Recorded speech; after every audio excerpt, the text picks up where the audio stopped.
So everybody knows that prison is bad. But is our system completely broken?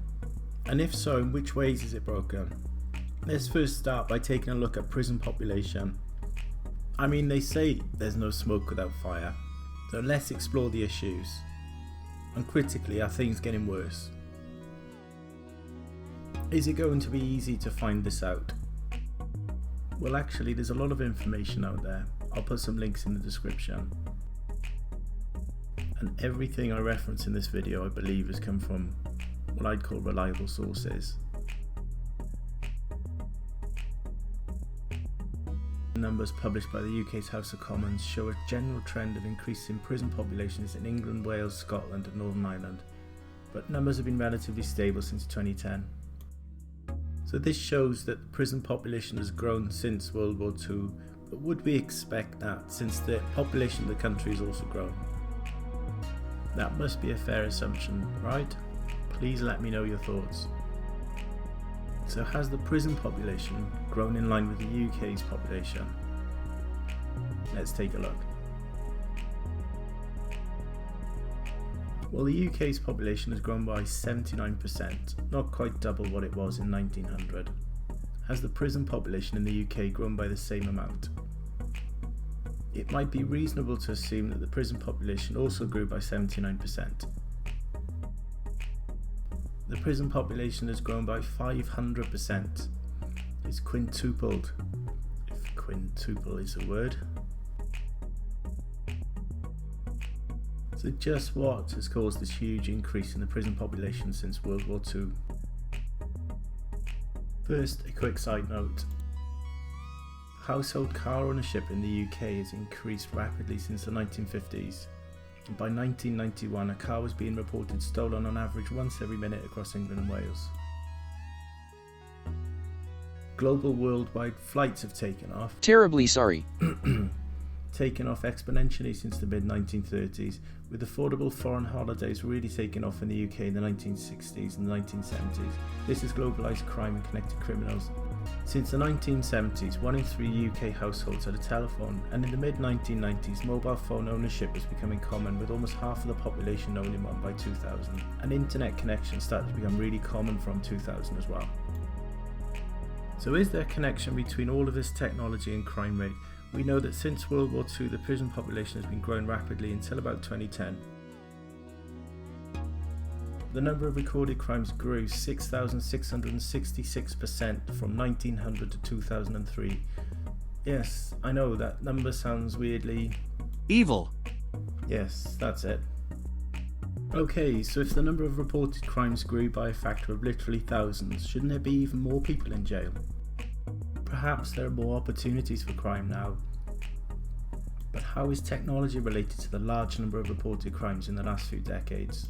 Currently, the UK has over 5 million CCTV cameras, and that number is growing all of the time, as are personal cameras and other forms of camera, like your phone or your doorbell. Communication has improved dramatically, and with it, the ability to report crime. It's now possible to contact the police via email, phone, text message, Facebook message, and even Twitter. The police are on Instagram and Snapchat in some British counties too. There are also new laws and therefore new crimes. In 2010, for example, Parliament introduced 3,506 new laws. So the different types of crime you can commit has increased dramatically since World War II. However, we must also bear in mind that an increase in the number of, say, burglaries reported, for example, may partly be due to the relatively recent need to inform the police in order to make an insurance claim. So with all of these different ways of committing and reporting crime, extra surveillance and vastly improved technology, perhaps it's easy to understand why the number of recorded crimes has increased thousands of times over the last few decades. Milestone events such as the invention of the UK's 999 number in 1937 and the introduction of the police national computer in 1974 have all contributed to much bigger recorded crime rates. Or are we just getting naughtier? No way. Thanks, Danny. No way. But wait, might have been misleading you somewhat, because the latest figures from the CSEQ estimate a 9% reduction in crime in the year ending March 2020. And to compound this, since 2003, reported crime has actually been on the decrease. So bearing all of this in mind, it's obvious. Clearly, since 2003 we must have had a reduction in our prison population. But that isn't the case. What's actually happened is that our prison population has grown since 2003 by 20% in 10 years. So what accounts for the continued increase in prison population since 2003? Will the prison population continue to stabilise going forward? So firstly, the rate of imprisonment with all recorded crimes has dropped off and appears to have levelled at about 1%.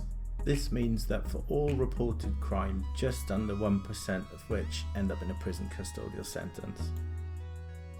Okay, so what caused the prison population to increase since 2003?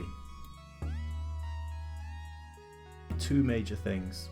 Since 1991, a higher proportion of cases heard at Crown Court result in a custodial sentence, and number two, custodial sentences are getting longer. All of this means that the UK now has one of the oldest prison populations in Europe. So yay, well done UK.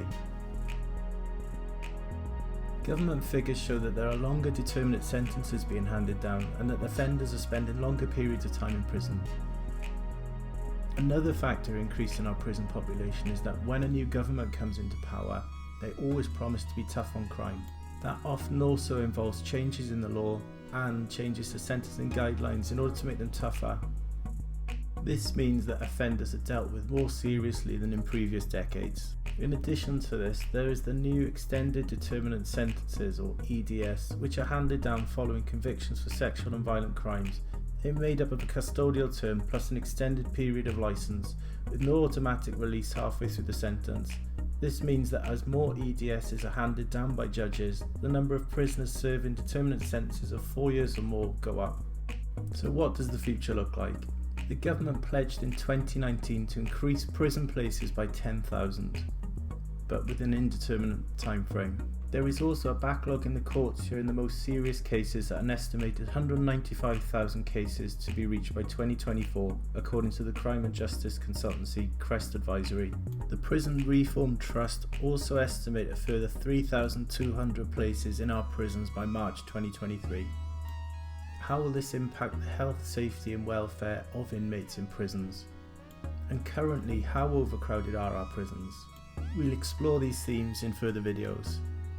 But for now, like, subscribe, comment. What do you think the future holds for prisons in the UK?